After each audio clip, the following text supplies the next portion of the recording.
Early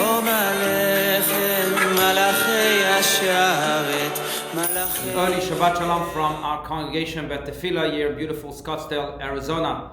So friends, today, as I stand here on Thursday, June 25th, or according to the Hebrew calendar, on the 3rd of Tammuz, we together with Jews across the world are commemorating the Yahrzeit of one of the greatest leaders of all times, if not the greatest, Rabbi Menachem Mendel Schneerson of blessed memory, the Lubavitcher Rebbe.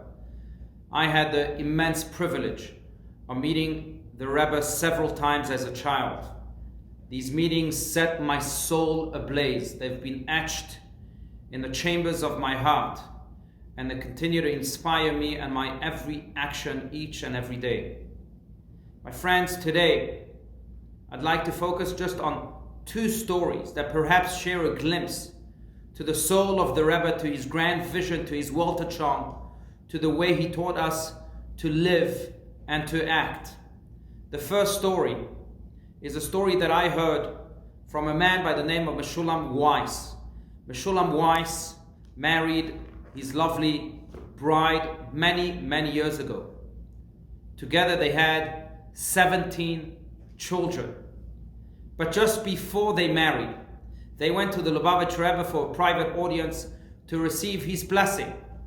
The Rebbe greeted them warmly, and just before he gave them a blessing for their wedding, their upcoming wedding, the bride of Meshulam asked Meshulam to please leave the room because she wanted to speak to the Rebbe privately. Meshulam was a little shocked, but fine, he agreed. He left the room. After about 20 minutes, he was called back in. The Rebbe then blessed Meshulam and his wife-to-be for their wedding, for their lives, and they left happily. After they married, Meshulam turned to his wife and said, I have to ask you, it's been on my mind, but why did you ask me to leave? You spoke to the Rebbe there for 20 minutes. Why did you not want me in the room? And his wife responded, Meshulam, I'll tell you the truth. When I asked you to leave, it was because I wanted to cancel our wedding. Meshulam says, why? She says, well, I explained to the Rebbe, I wanted to cancel our wedding because I have a very bad temper. And I knew that this would destroy our relationship. So I asked the Rebbe whether I should cancel the wedding because I didn't want to bring all of this pain to you and to our relationship. The Rebbe responded with a big smile. And he said to Meshulam's wife, no, don't cancel your wedding for that reason. You, please God, will have many children and they will teach you patience. And until you have children, go and visit the sick. Volunteer your time perhaps with children. Those deeds will teach you patience too. This is exactly what she did. And many years later, she looked back and saw that she was blessed with 17 children. After a while, after those 17 children were born, she went to a doctor's visit. The doctor looks at the ultrasound and says to Meshulam's wife, I feel so sorry for you. I see you're a religious woman. I know that religious people like to have children. But I see that you have an infantile womb, which means that you probably never had children. It's impossible for you and for your womb to carry children. Meshulam's wife had a big smile on her face. She didn't say anything, but she went home, told the story to Meshulam, and they had a big laugh because, of course, they had 17 children. But then Meshulam told his wife, you see, this was the brilliance of the Rebbe. In his advice that you'll have patience when children will be born to you, he also gave you a blessing that indeed children will be born to you. That blessing broke the laws of nature, overcame your infantile womb, and enabled us to have 17 children until this very day. Friends, it's not the miracle that the Rebbe performed that I'd like to focus on. There are thousands of miracles like that across the world. I too personally experienced a small miracle with the Rebbe. But it's the advice I'd like to zoom on. The advice that the Rebbe told this woman, don't worry about your bad temper. You'll have children, they'll teach you patience, and until then, go and volunteer with children and visit the sick. This was the brilliance of the Rebbe. The Rebbe never saw our deficiencies, and he never allowed our deficiencies to define us. Quite the opposite, the Rebbe saw the infinite potential in each and every one of us. Yes, we may have bad tempers. Yes, we may carry all sorts of emotional baggages. But there is a soul awaiting to erupt. There are God-given gifts awaiting to be actualized in each and every one of us. So rather than focus on what we lack, let's focus on what we do have. Let's focus on all of the goodness within. And let's act upon it today and every day. Because eventually, as the Rebbe hinted to, it is your deeds that make you who you are. Indeed, we are what we do. That was the first story and the first insight that the Rebbe taught almost each and every day of his life, reminding us always that quote from the Mishnah, Hama'aseh wa'ikar, the deed is the most important thing. Story number 2 takes us to a children's parade on Lag BaOmer, the Jewish holiday that commemorates yet another Yahrzeit, the Yahrzeit of Rabbi Shimon Bar Yochai, the author of the Zohar, the foremost book of Kabbalah. Lag BaOmer of 1988. As was known, the Rebbe would have children's parades across the world in order to educate them and infuse them with the values of Judaism and the values of Rabbi Shimon Bar Yochai. In 1988, Lag BaOmer fell on a Thursday during a regular school day. The Rebbe wanted nonetheless to have as many children come as possible, even though it fell on a school day.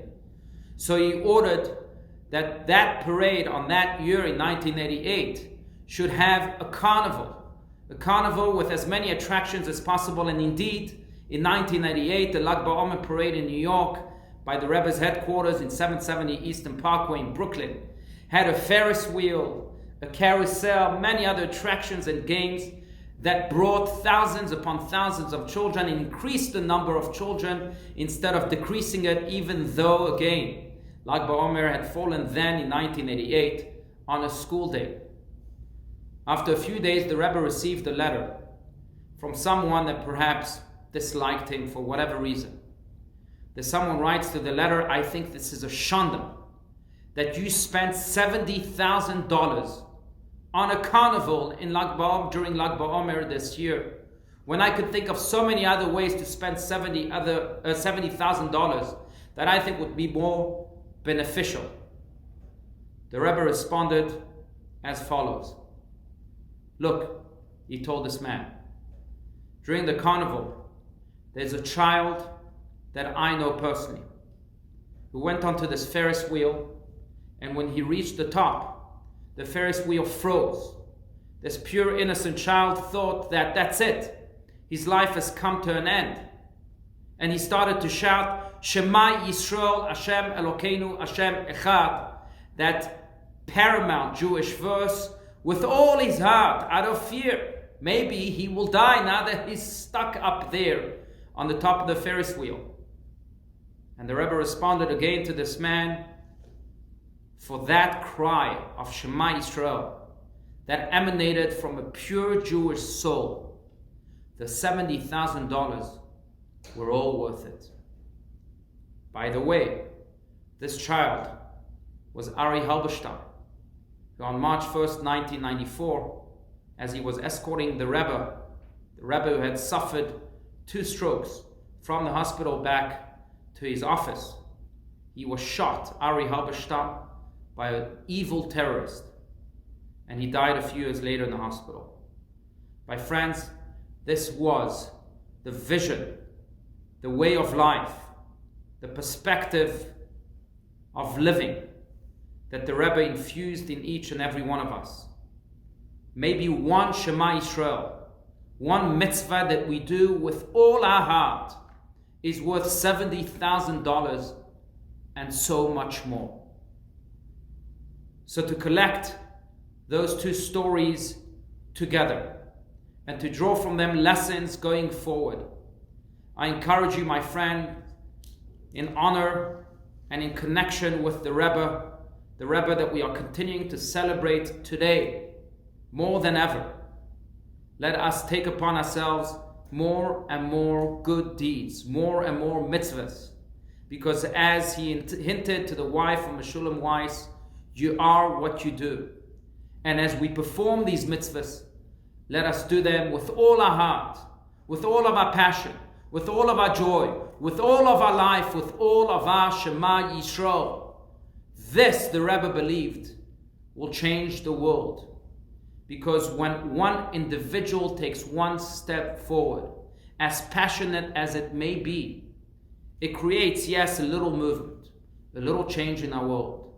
But if we, all of us, can heed to the call of the Rebbe and take upon ourselves just one mitzvah, one good deed, and yet another good deed after we've reached that peak, and yet another good deed after that, and continuously grow, and do all of these mitzvahs with all of our heart, as Ari Halberstam shouted that Shema Yisrael.